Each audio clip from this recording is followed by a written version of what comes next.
여느 때처럼 영어 선생이 오전에 피아노 학원에 들렀다. 성인반에 등록한 주부와 놀이방 선생이 먼저 와서 피아노를 치고 있었다. 어릴 때 초보과정을 뗐다는 젊은 주부가 상아색 그랜드 피아노로 중국 과정을 치고 있었다. 길고도 하얀 손가락은 상아빛 피아노와 잘 어울렸다. 영어 선생이 그 곁으로 다가가 말을 걸었다. 몽톡한 자신의 손가락을 펼쳐 보인 선생은 주부의 길고 예쁜 손가락을 칭찬했다. 첫 번째 방에서 피아노를 치고 있던 놀이방 선생에게도 유리 떼창을 통해 영어 선생이 아는 체를 했다. 다른 수강생들처럼 영어 선생도 수강료를 내고 있었다. 학원의 자리를 차지하고 피아노를 치는 것이 미안해서 아예 수강료를 내기로 마음먹은 것이었다. 그전부터 영어 선생은 학원 이용료라고 여기라며 돈을 주었었다. 영어 선생이 내민 돈을 엔젤 원장이 당연하다는 듯 받아 넣었다.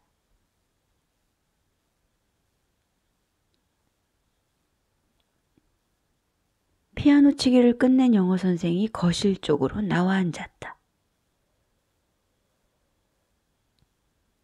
그때 엔젤 원장이 접시에 용과를 담아 가져왔다. 이거 놀이방 선생님이 가져온 건데 진짜 맛이 없어요. 먹어볼래요? 보통은 맛이 좋으니 먹어보라고 권하기 마련이었다. 영어 선생이 과일의 껍질을 벗기기 시작했다. 다홍색의 열매는 뽀얀 과육을 품고 있었다. 하얀 속살에 흑임자 같은 씨가 꼭꼭 박혀 있어서 달콤해 보였다. 영어 선생이 용과 한쪽을 입에 넣자 엔젤 원장이 기다렸다는 듯 물었다. 맛이 없는 건 맞죠? 맛은 정말 없네요. 엔젤 원장의 기대에 부응하듯 영어 선생은 맛없는 표정을 지어 보였다. 난 지금까지 살면서 이렇게 맛없는 과일은 처음 봐요. 엔젤 원장이 맛없는 용과에 대해 한 번 더 강조하는 듯 싶더니 쳐다만 볼 뿐 먹지 않았다. 그때 마침 놀이방 선생이 1번 방에서 나왔다. 젊은 주부는 벌써 가고 없었다. 거실로 나온 놀이방 선생이 주부가 쳤던 상아빛 그랜드 피아노를 두들겨 보았다. 언뜻 놀이방 선생의 귀에 피아노 원장과 영어 선생의 대화가 들려왔다. 대화 내용을 듣고 있자니 놀이방 선생의 기분이 나빠졌다. 친정집에서 특수작물로 재배하는 시중에 흔하지 않은 용과를 선심 쓰듯 가져온 것인데 그들은 과일에 대고 나쁜 평을 하고 있었다. 영어 선생이라는 여자까지 나서 과일의 맛을 흠잡았다. 맛은 없어도 건강에는 좋은 과일이라는 덧붙임도 없이 그저 맛없음에 대해 나불거리는 것은 솔직하다기보다 단순해 보였다.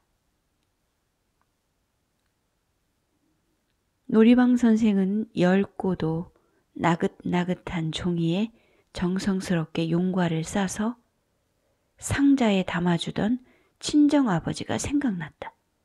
애써 가져온 성의는 아랑곳 없이 그들은 타박만 놓다가 과일 접시를 치워버렸다.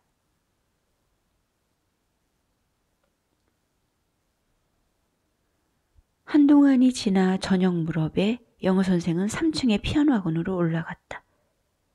그맘때쯤이면 청년들이 부는 색소폰 소리가 날만한데 요 며칠 소리가 들리지 않았다.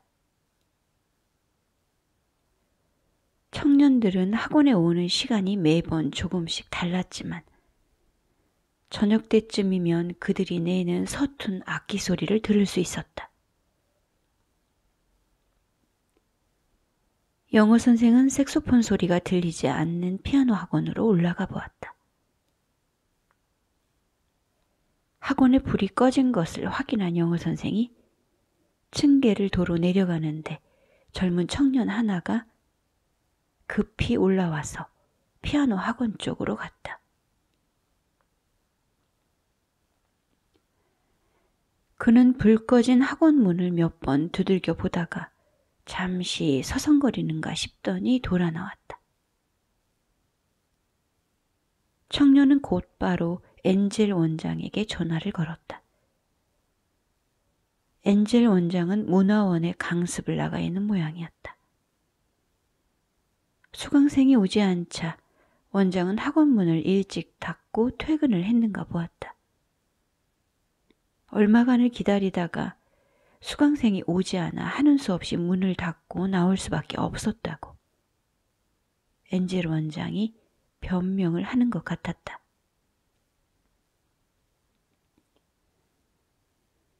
청년이 어이없다는 표정으로 전화를 끊었다.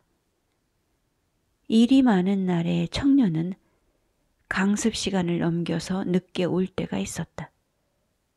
그렇다고 일찌감치 학원 문을 닫아버리면 어쩌라는 것인지 어처구니가 없었다. 수강생들이 색소폰 연습을 하는 도중에도 엔젤 원장은 학원 내에 없을 때가 많았다. 색소폰을 불다가 막히는 부분이 있어 선생에게 물어보아야 할 때 자주 엔젤 원장의 모습은 보이지 않았다. 청년은 막히는 부분에서 더 이상 진도를 나가지 못한 채 설렁한 기분으로 색소폰을 만지작거리다가 학원을 나오기도 했다.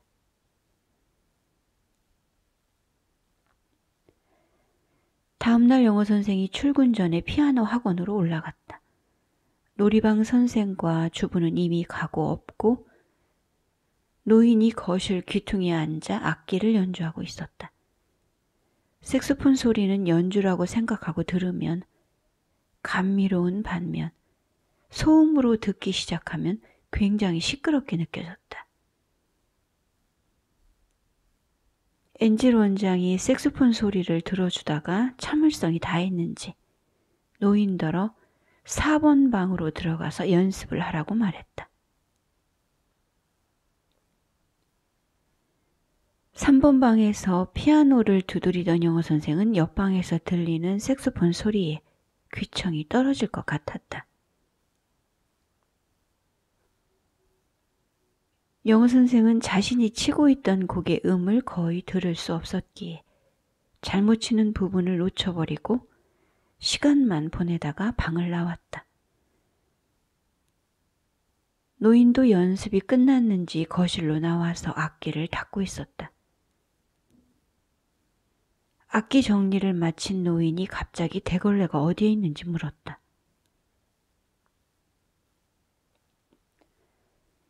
노인은 대걸레를 찾아들고 자신이 앉았던 거실 귀퉁이부터 4번 방까지 걸레를 밀고 다니며 청소를 했다. 영어 선생은 청소하는 노인을 말리고 싶었지만 섣불리 나서지 못하고 송구스러운 듯 서 있다가 학원을 나왔다. 노인은 다음 날에도 그 다음 날에도 자신이 앉았던 자리를 청소했다.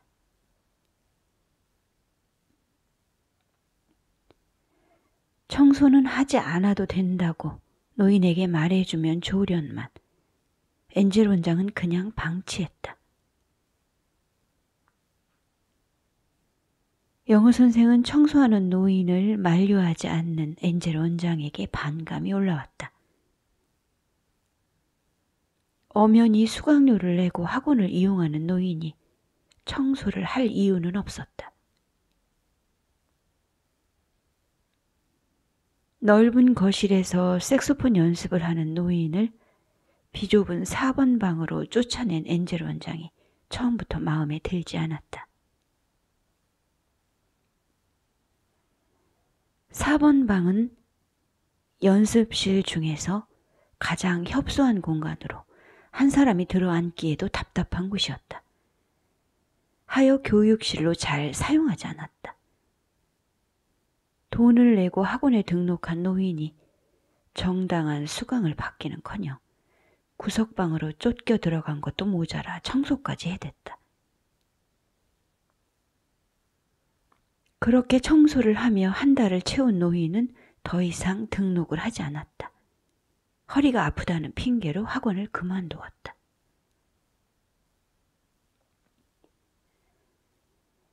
며칠 후 영어 선생이 피아노를 치고 나오는데 엔젤 원장이 다가와서 수군거렸다.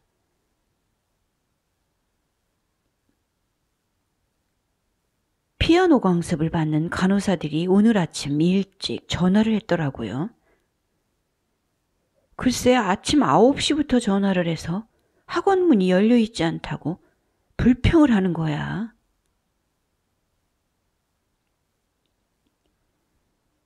간호사 교대 시간 때문에 오는 시간이 일정하지 않을 거라고 했다더니 그런가 보네요. 그래도 그렇지 어떻게 아침 9시부터 학원 문을 열어놓으라는 건지 자기들 생각만 하고 있잖아. 엔젤 원장의 불평을 듣고 있던 영어 선생의 마음속에 수강료를 낸 그들의 입장이 지나갔다. 수강생들이 자기들의 편리대로 생각하는 것이 당연했다. 그래서 디지털 도어를 달기로 했어요. 그러면 아침 저녁으로 성인 수강생들이 편하게 드나들 수 있을 테고 나는 나대로 자유롭게 나다닐 수 있을 것 같아서 오늘 디지털 도어를 달 건데 그렇게 되면 선생님도 편안하게 들락날락 할 수 있어요. 아, 네, 잘 됐네요.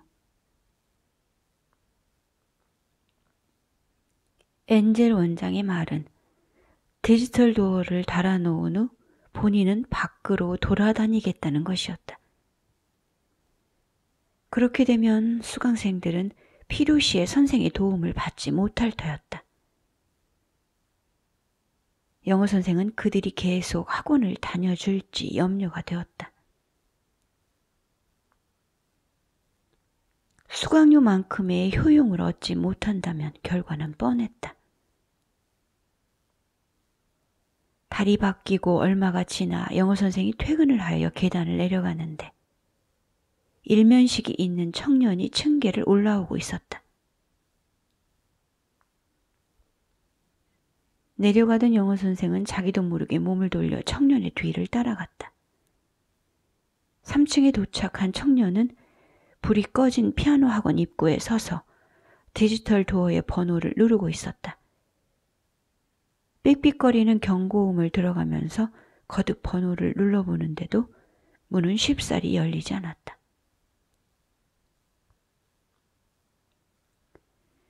턱에 걸리던 문은 그전에도 종종 경고음을 냈다. 턱에 걸려 자동으로 문을 열지 못하는 디지털 도어는 온통 경고음을 뿌려댔다. 그럴 때는 문을 슬쩍 들어서 밀어주면 되는데 청년은 그것을 알지 못하는가 보았다. 다행히 문이 열려 안으로 들어간다 해도 어쩌면 되돌아 나올지도 몰랐다. 썰렁하고도 컴컴한 학원에서 홀로 불을 켜고 혼자 악기 연습을 해야 되는 것이 내키지 않을 것이었다. 선생이 없으니 악기 연습을 하다가 막혀도 어쩌지 못할 터였다.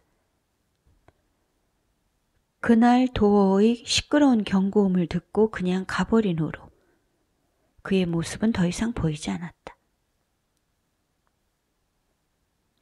디지털 도어를 달아서 시간에 고해받지 않고 출입할 수 있도록 조처를 했는데 도리어 수강생들은 학원을 때려치운 모양이었다.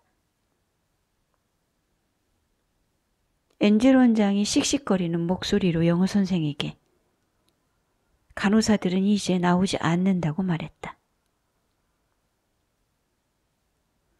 서늘한 분위기를 탄 것인지 얼마 후 놀이방 선생이 피아노를 그만두면서 주부도 나오지 않았다.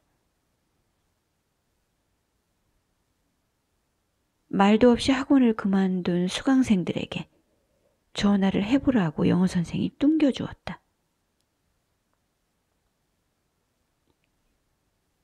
그러자 엔젤 원장은 가는 사람 잡지 않고 오는 사람 막지 않을 거라고 대꾸했다.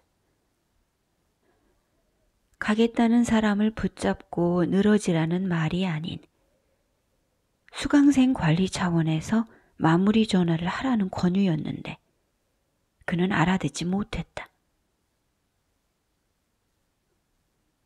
전부터 엔젤 원장은 수강생들을 대하는 마음가짐에 약간의 문제가 있어 보였다.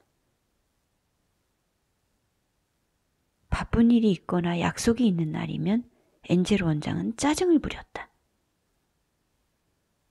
자신의 개인 약속을 중요시하는 그는 생계와 연결된 수강생들을 제멋대로 대했다. 초보 수강생들의 손가락을 함부로 끌어당겨 건반 위에 억지로 갖다 붙여놓고는 그들의 손가락을 아무렇게나 꾹꾹 눌러대며 제 감정을 휘둘러댔다. 자신의 급한 성질을 억제하지 못하고 학생들의 더딘 속도에 신경질을 부려대는 피아노 원장을 보면 얼이 빠지는 기분이 들었다.